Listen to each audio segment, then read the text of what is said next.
How many people are so behind on their taxes? Like, I definitely am. I haven't filed in 10 years because I haven't had a stable situation. I had a very, I mean, it's all been stable, don't get me wrong. But it's like, I haven't had the money. Like, can't get blood out of a stone, haven't had it. So, anyways, all that being said, it's fine. I thought I would go into Jackson Hewitt and try to sort it out like this year. I'm like, yeah, I'm ready to sort it out. I'm ready to sort it out, dude. Because I know so many people that are just like me. We haven't filed in so long.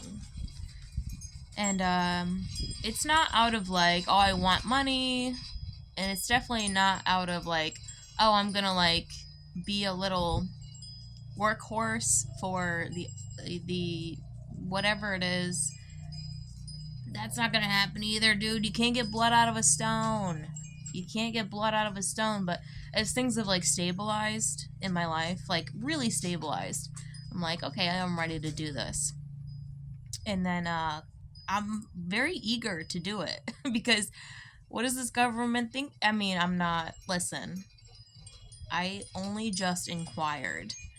So I go sign up for an ID me on irs.gov, and it comes up with error screens. You put the information in and it just says unknown error, unknown error, unknown error. And this is how this all started, actually. It's a bigger backstory, but this is how it all started, was error screens. And then my life changed, and then it was like out of sight, out of mind. And then the pandemic hit, and it was like survival mode, got nothing left to give. W-2s could actually receive, but not mad about it if you want to keep it. So that was 2021. I had a couple W-2s, and they were like, well, 2021 W-2s, like, that's expired. So, you know, you're not going to get that. And if I owed a little bit, that would be fine. But you're not. There's no way you're going to erase all this time and not erase the money. Can't get blood out of a stone. And then it's super funny because at the moment, my boyfriend and I are long distance. He's doing the exact same thing. But I guess he didn't want to tell me for whatever reason, because maybe he was a little bit shy about it. But it was funny because once I said, yeah, I was trying to do this today, he's like, I'm seriously going through the same thing. Like, trying to do the same thing. And it'll be interesting to see what happens. Then I'm texting with my mom.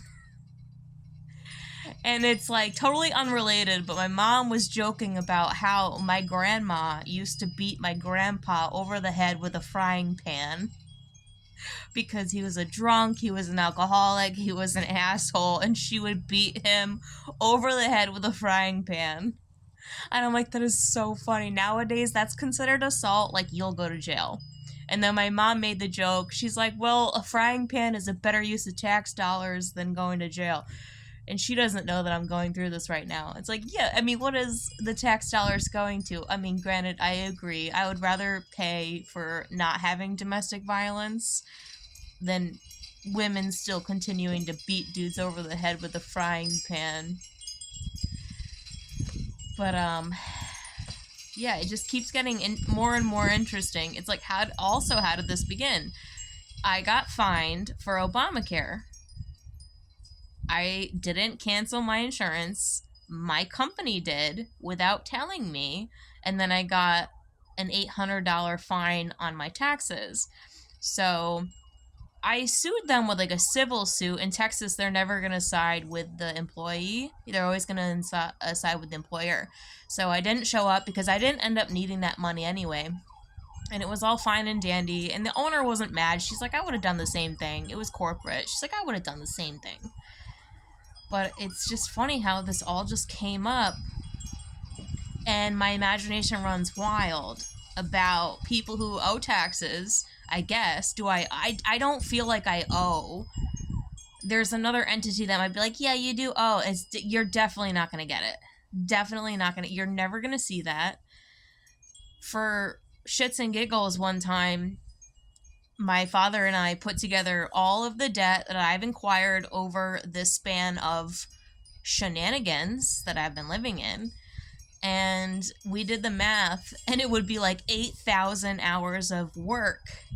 And I'm like, guess what? You're not going to get $8,000 hours of work out of me to pay a debt that I virtually do not owe because of the systematic insanity that this government pulled. And listen, I'm not mad about the government. It's like a weird kind of like, what were you thinking entity? And what do you expect? And I'm eager to actually go toe to toe with this thing. I am actually eager to not go to war, but like seriously present the facts and endure the response, whatever it may be. Because I was lucky enough to like walk into a place where a woman was eager to help me. I walked in, she's like, "Hi, can I help you?" And I was like, "Yeah, I haven't filed taxes in 10 years, but I'd like to like make it right, make it all settled." And I'm glad that like someone was just eager to help me, because I feel like lazy tax people would be like, "I don't want to mess with you." And so she sat down and she's like, "We're going to have to look at your digital records. We're going to have to compare it to your income." And luckily, because of everything being digitized, like it's all recorded, it's all there. We can do it. But I am not going to work 8,000 hours to repay this fictitious debt. And this is just kind of like a hypothetical. So, what do you think? Are like just gonna live off grid and never own anything? Not me. Not me, that's for sure. I'm God's favorite Lauren Pritchard. There's only one. I'm God's favorite Lauren Pritchard. There's only one, dude. And I was not put on this earth to work 8,000 hours just like a fart in the wind. Absolutely not. And I'm not like thinking that's going to be the case. I actually think it's going to be better than what I suspect. If I owed a little bit, that'd be fine. That'd be totally fine. But the actual dollar amount on my head, never. It's actually a lot bigger than what I'm presenting. It's huge because of the systematic imposition over my life. It's my life versus a dollar amount, and it was never versus a dollar amount. This is all imagination. This is all a fart dust in the wind. That's all it was. So we're gonna see some new times here, because guess what? We're not just gonna live like this. I mean, I lived perfectly fine, don't get me wrong, and that's why like I hadn't filed in so long, was because like I lived totally fine. But I also, want to make this world my bitch in a sense. Find some kind of singularity. Like, you did something bad, now it's time to pay back. And not me paying back, because I didn't do anything wrong. It's spiritual, too. Like, money is very spiritual. And the government is an entity. And I don't think the government is my enemy. I really don't. I do not. I'm just, like, telling you what's up.